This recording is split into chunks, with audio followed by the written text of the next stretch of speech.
मेरे प्यारे देशवासियों, नमस्कार। 75वें गणतंत्र दिवस की पूर्व संध्या पर मैं आप सभी को हार्दिक शुभकामनाएं देती हूँ। जब मैं पीछे मुड़कर ये देखती हूँ कि विपरीत परिस्थितियों के बावजूद हमने कितने लंबे यात्रा की है, तो मेरा हृदय गर्व से भर जाता है। हमारे गणतंत्र का 75वां वर्ष कई अर्थों में देश की यात्रा में एक ऐतिहासिक पड़ाव है। ये उत्सव मनाने का विशेष अवसर है, जैसे हमने स्वाधीनता के 75 वर्ष पूरी होने पर आज़ादी का अमृत महोत्सव के दौरान अपने देश की अतुलनीय महानता और विविधतापूर्ण संस्कृति का उत्सव मनाया था। कल के दिन हम संविधान के प्रारंभ का उत्सव मनाएंगे। संविधान की प्रस्तावना हम भारत के लोग इन शब्दों से शुरू होती है। ये शब्द हमारे संविधान के मूल भाव अर्थात लोकतंत्र को रेखांकित करते हैं। भारत की लोकतांत्रिक व्यवस्था लोकतंत्र की पश्चिमी अवधारणा से कहीं अधिक प्राचीन है, इसीलिए भारत को लोकतंत्र की जननी कहा जाता है।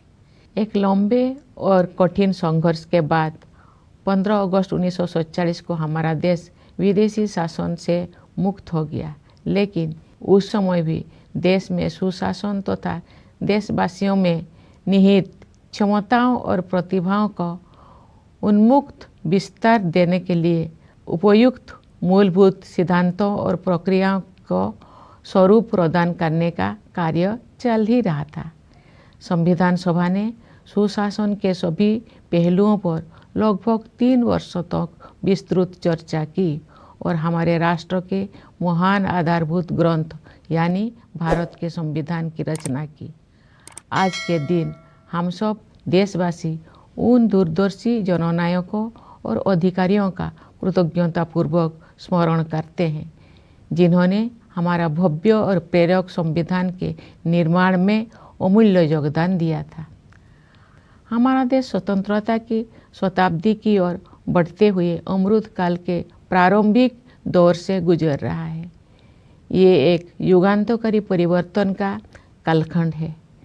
हमें अपने देश को नई ऊंचाइयों तक ले जाने का सुनहरा अवसर मिला है। हमारा लक्ष्यों को प्राप्त करने के लिए प्रत्येक नागरिक का योगदान महत्वपूर्ण होगा। इसके लिए मैं सभी देशवासियों से संविधान में निहित हमारे मूल कर्तव्यों का पालन करने का अनुरोध करूंगी।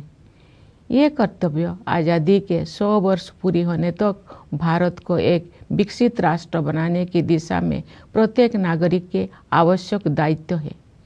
इस संदर्भ में मुझे महात्मा गांधी का स्मरण होता है। बापू ने ठीक ही कहा था, जिसने केवल अधिकारों को चाहा है, ऐसे कोई भी प्रजा उन्नति नहीं कर सकी है। केवल वही प्रजा उन्नति कर सकी है जिसने कर्तव्यों का धार्मिक रूप से पालन किया है। मेरे प्यारे देशवासियों, गणतंत्र दिवस हमारा आधारभूत मूल्यों और सिद्धांतों को स्मरण करने का एक महत्वपूर्ण अवसर है। जब हम उनमें से किसी एक बुनियादी सिद्धांतों पर चिंतन करते हैं, तो स्वाभाविक रूप से अन्य सभी सिद्धांतों पर भी हमारा ध्यान जाता है। संस्कृति, मान्यताओं और परंपराओं की विविधता हमारे लोकतंत्र का अंतर्निहित आयाम है। हमारे विविधता का ये उत्सव समता पर आधारित है, जिसे न्याय द्वारा संरक्षित किया जाता है। ये सब स्वतंत्रता की वातावरण में ही संभव हो पाता है। इन मूल्यों और सिद्धांतों की समग्रता ही हमारी भारतीयता का आधार है।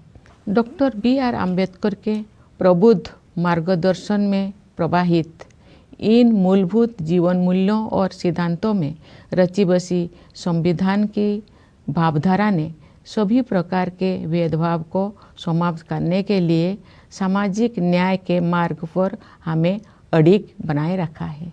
मैं ये उल्लेख करना चाहूँगी कि सामाजिक न्याय के लिए अनवरत युद्धरत रहे श्री कर्पूरी ठाकुर जी की जन्म शताब्दी का उत्सव काल ही संपन्न हुआ है। कर्पूरी जी पिछड़े वर्गों के सबसे महान पक्षकारों में से एक थे, जिन्होंने अपना सारा जीवन उनके कल्याण के लिए समर्पित कर दिया था। उनका जीवन एक संदेश था। अपने योगदान से सार्वजनिक जीवन को समृद्ध बनाने के लिए मैं कर्पूरी जी को अपनी श्रद्धांजलि अर्पित करती हूँ। धन्यवाद। जय हिंद, जय भारत।